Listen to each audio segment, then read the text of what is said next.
Twasonga mbele au twarudi nyuma? Wadui huonekana, urafiki hujaribiwa, lakini unafiki hujificha moyoni kimya kimya. Hilo ndilo swali letu la tahariri ya leo. Jina langu ni Frank Otieno.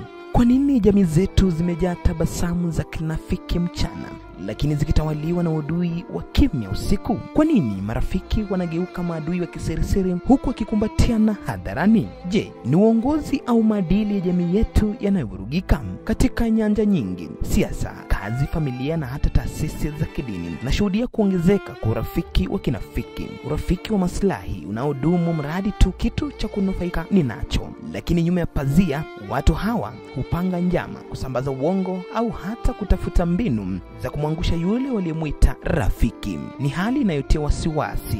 Ni kwa kiasi gani tunaweza kuaminiana tena? Uadui uliojificha chini ya urafiki umekuwa kama sumu inayovuruka mshikamano wa kijamii. Ni nini kimebadilika katika misingi yetu ya maadili? Je, tumekosa ujasiri wa kusema ukweli kwa uwazi hadi tunalazimika kuficha chuki ndani ya tabasamu? Au ni jamii inayohukumu kupita kiasi hadi watu wanaamua kuvaa nyuso mbili ili kuishi? Unafiki hasa katika uongozi umeathiri taifa vibaya. Viongozi wanaohubiri umoja mchana, lakini wanachochea mgawanyiko usiku. Wanasiasa wanaofanya mikutano ya maridhiano, lakini kwa siri huweka mipango ya kuwachafua wenzao. Je, tunaweza kujenga taifa imara juu ya msingi wa maneno matamu na mioyo michungu? Ni wakati wa kutafakari. Tunajenga au tunabomoa? Tunashirikiana kwa dhati au tunavumiliana kwa hila? Na ikiwa kila mtu anajifanya rafiki wa kila mtu, nani basi ni rafiki wa kweli? Tunahitaji jamii inayoenzi ukweli kuliko sifa za muda, kwa sababu rafiki wa kweli hujenga, lakini unafiki huharibu hata yale yaliyodumu kwa miaka mingi.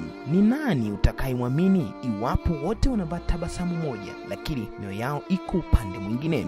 Katika dunia ya mahusiano, tuwe na hekima ya kutambua nani rafiki wa kweli, nani adui na nani mnafiki. Tuishi kwa busara na tahadhari.